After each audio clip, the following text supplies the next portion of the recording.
क्या फायदे हैं माइटोसिस के? सुनो जरा, क्या फायदे हैं माइटोसिस के?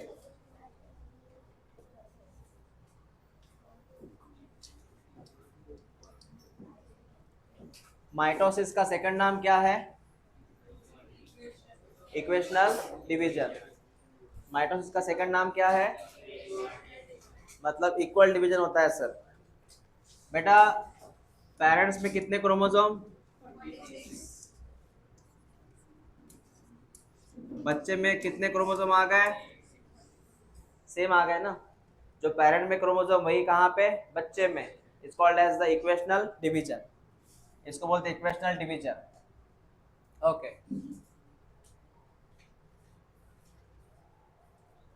उन्होंने बोला कि माइटोसिस जो होता है वो होता है डिप्लॉइड सेल में। कहाँ होता है? डिप्लॉइड का मतलब होता है जहाँ पे तुम्हारा क्रोमोसोम पेयर में है। याद रखना, क्रोमोसोम काय में है? पेयर। क्रोमोसोम काय में है? लेकिन अगर तुम्हारा ऐसा रहा ये, इसको बोलते हैं अनपेयर्ड। और इसको बोलते हैं हैप्लॉइड। क्या बोलते हैं? रिपीट कर। अगर क्रोमोसोम पेयर में है it's called as diploid. Chromosome pair में है तो? अनपेयर्ड रहे तो? रिपीट कर, पेयर में है तो? अनपेयर्ड है तो? समझा सर? समझ में आया? In some lower plants and some social insect. Social insect का मतलब लिख हनी बीज। हनी बीज। सोशल इंसेक्ट का मतलब है हनी बीज।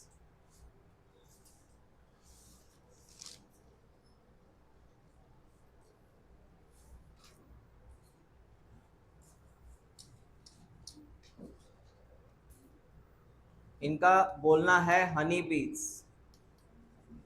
हनी बी में स्पेशली मेल। हनी बी में specially male and some lower plant. Lower plant का मतलब है अलगी। लोअर प्लांट का मतलब है अलगी। इनमें कौन सा सेल रहता है? हैप्लॉइड। और उसका होता है बेटा माइटोसिस। तब जाके और हैप्लॉइड सेल मिल सके। चल देख ले। हनी बी में स्पेशली कौन? मेल। और लोअर प्लांट मतलब इनमें इनमें कौन से सेल रहते हैं? इनमें कौन से सेल रहते हैं? पहले से हैप्लॉइड सेल रहते हैं। इन्हें डिप्लॉइड सेल रहता ही नहीं है। इन दोनों में डिप्लॉइड सेल रहता नहीं है। कौन सा सेल रहता पहले से ही? Originally haploid. इसका क्या होगा? तब जाके और क्या मिलेंगे? हैप्लॉइड ही मिलेंगे। हैप्लॉइड का माइटोसिस करने के बाद सेल जो मिलता है वो भी हैप्लॉइड ही रहता है। क्रोमोसोम नंबर उतना ही रहता है बेटा। क्रोमोसोम नंबर उतना ही रहता है। ये लिख लो।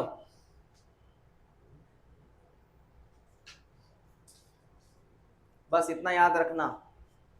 तो पहले दो लाइन इंपॉर्टेंट है, बाकी भूल जाओ। पहली दो ही लाइन इंपॉर्टेंट है, बाकी भूल जाओ।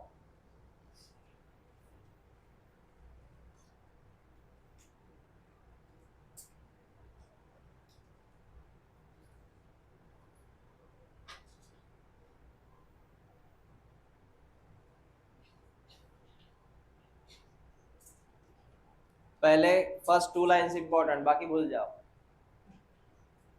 समझ में आया? ठीक है। ये लिख लिया तूने हनी बी वाला कंसेप्ट। हनी बी में स्पेशली कौन? मेल, फीमेल नहीं। हनी बी के मेल को बोलते हैं अपन, पता है क्या बोलते हैं? ड्रोन। ड्रोन। फीमेल को बोलते हैं क्वीन। और एक फीमेल होती है वर्कर। हनी बी में 3 मेंबर होते हैं, 3 मेंबर। राजा, रानी, प्रजा। राजा ड्रोन, रानी क्वीन, प्रजा वर्कर। जो घूमते नहीं इधर उधर वो प्रजा है, वर्कर। काटने वाले वर्कर होते हैं। हनी कलेक्ट करने वाले वर्कर होते हैं। जो दिखता है तुझे उनके घर पे वो बहुत सारी मधुमक्खियां जो दिखती है वो वर्कर होते हैं।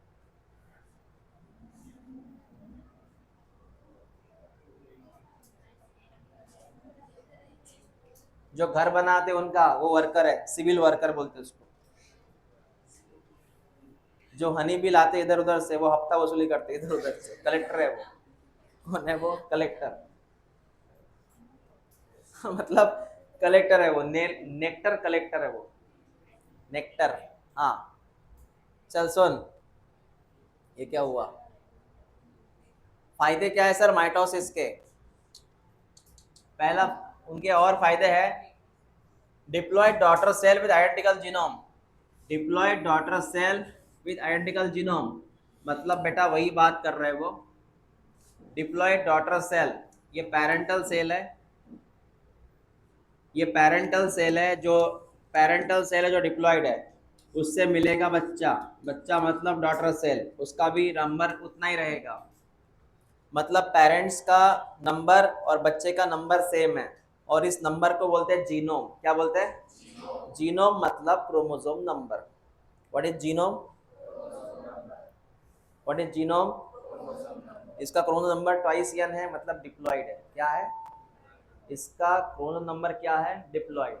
सेम नंबर किसका है? बच्चे का है, मतलब इनका जीनोम सेम है। What is genome? Chromosome number same है। समझ में आया? मतलब जब जब तुझे लगे कि पेरेंट्स का क्रोमोसोम नंबर और बच्चे का नंबर सेम होना चाहिए, तब एक ही चीज होनी चाहिए, माइटोसिस। क्या होना चाहिए? तो पेरेंट्स का बच्चे का क्रोमोसोम नंबर अगर सेम रखना हो तो माइटोसिस वहां पे होना चाहिए। हो गया सर? दूसरी बात, सोमैटिक सेल का मतलब है तुम्हारा बॉडी सेल। तुम्हारा कौन सा cell? Body cell. Body cell का मतलब एग्जांपल हमारी स्किन। ह्यूमन के शरीर में, अपने शरीर में दो प्रकार के सेल होते हैं। एक का नाम है सोमैटिक मतलब बॉडी सेल, एक का नाम है जर्म सेल। जर्म सेल का मतलब है sexual cell, sperm and eggs. Sperm and eggs. और इसको छोड़ के, स्पर्म एग्स को छोड़ के जितने भी सेल है वो सब कौन से सेल है? और ये कंपलसरी क्या होते हैं? डिप्लॉयड। और जर्म सेल क्या होता है? हैप्लॉयड। स्पर्म एंड एग क्या होता है? Sperm and egg haploid. पता है तुझे? तो सोमैटिक सेल में हमेशा क्या होता रहेगा? माइटोसिस। क्या होगा? और स्पर्म और एग की बात करेगा तो वहां होगा मियोसिस। याद रख, जब जब स्पर्म और एग की बात होगी तो वहां पे क्या होगा? मियोसिस। स्पर्म, जब भी तुझे ख्याल आता है मियोसिस का, तो याद रखना स्पर्म और एग में मियोसिस होता है, और उनको छोड़ के बाकी जितने भी सेल है अपने अंदर, सबके अंदर क्या होता है? माइटोसिस। समझा क्या बोला मैंने? हाँ।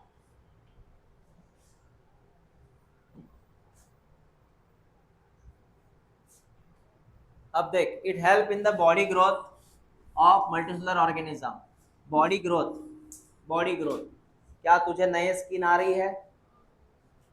नया स्किन आ रहा है? ग्रोथ। क्या तुम्हारी हाइट बढ़ रही है? ग्रोथ।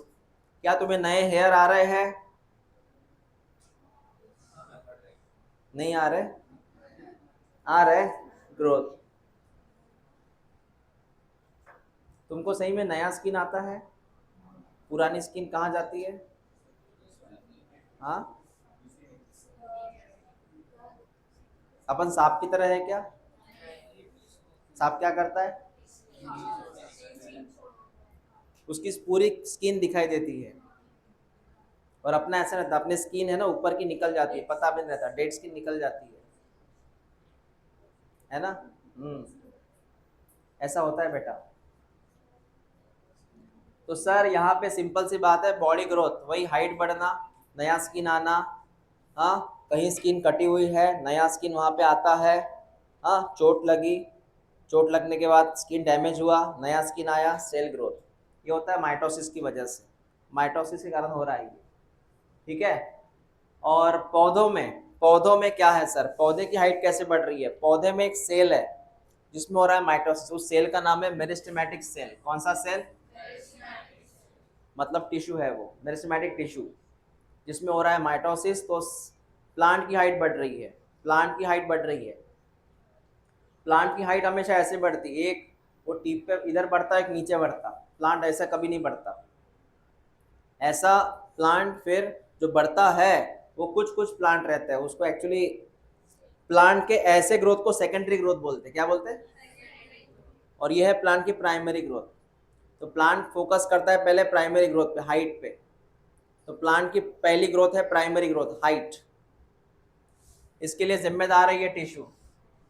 तो बता प्लांट की हाइट बढ़ाने के लिए कौन सा टिश्यू काम करेगा? Very good.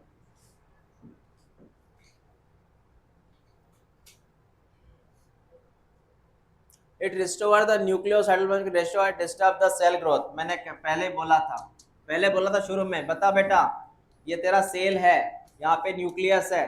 बता इस सेल ने क्यों डिवीजन किया? मैंने बोला था ना सेल डिवाइड क्यों करता है, क्योंकि इसका क्या इम्बैलेंस होता है? न्यूक्लियस और साइटोप्लाज्म का रेशियो। बोला था मैंने। सेल डिवाइड क्यों करता है? ताकि इसका क्या बैलेंस रहे?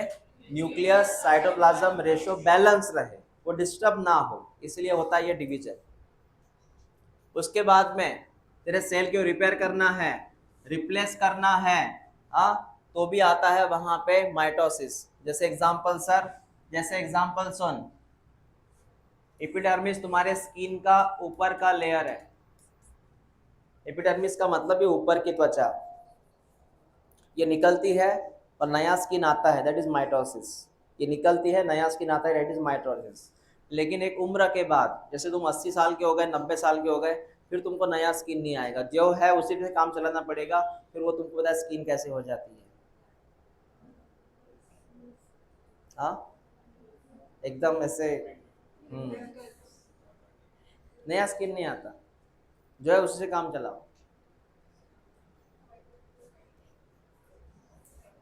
तुम्हारे स्टमक में नया स्किन आते रहता है। गट माने स्टमक। स्टमक में नया स्किन क्यों आता है सर? क्योंकि स्टमक में हमेशा स्किन जलती रहती है, तो नया स्किन आते रहता है। सर स्टमक में स्किन क्यों जल रही है? क्योंकि तुम्हारे स्टमक में तेजाब है, HCl। कौन है स्टमक में? HCl। वो स्किन को जलाता है, तो उसमें नया स्किन आते रहता है। कभी कभी स्किन में तुम्हारे पेट में अल्सर हो जाते हैं, क्या? तो भी स्किन जल जाता है, मतलब डैमेज होता है। माउथ में नया स्किन आते रहता है। गरम चाय पी ली, गरम समोसा खाया, बोलते हैं ना मुंह जल गया। कब जलता है मुंह? जब गरम समोसा खाएगा, एकदम अभी अभी निकला हुआ है समोसा। उसके बाद में नया कौन बनता है? Blood cell.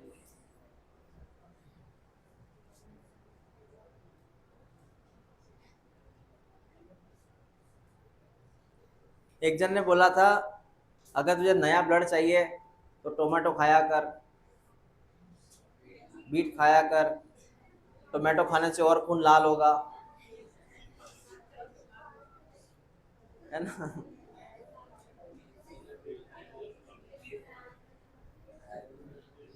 देखो, बीट खाने से, टोमेटो खाने से एक्चुअली ब्लड में जो होता है असर, वो होता है आयंस का। एक्चुअली हमें ब्लड में आयन चाहिए बाहर से, बाकी ब्लड अंदर बनता है, बाकी ब्लड अंदर बनता है। ओके।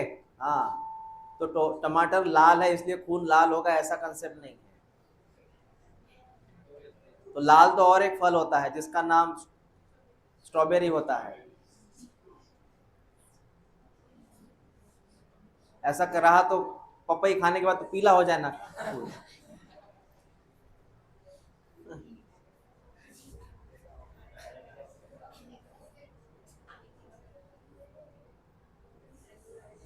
यहाँ पे दोबारा माइटोसिस फिनिश हुआ। क्या फिनिश हुआ?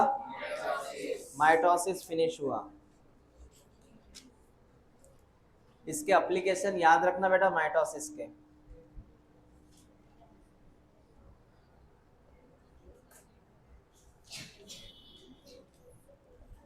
नया हेडलाइन लिखो, मियोसिस। 10 मिनट पढ़ाते, बाद में टेस्ट लेते।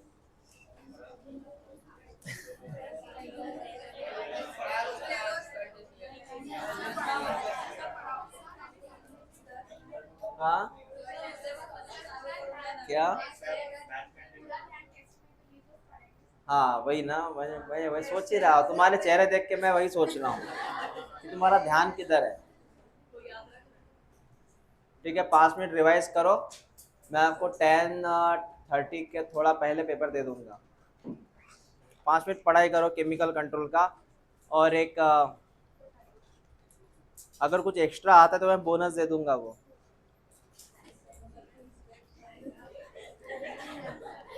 पेपर में कुछ एक्स्ट्रा आता है तो बोनस दे दूंगा।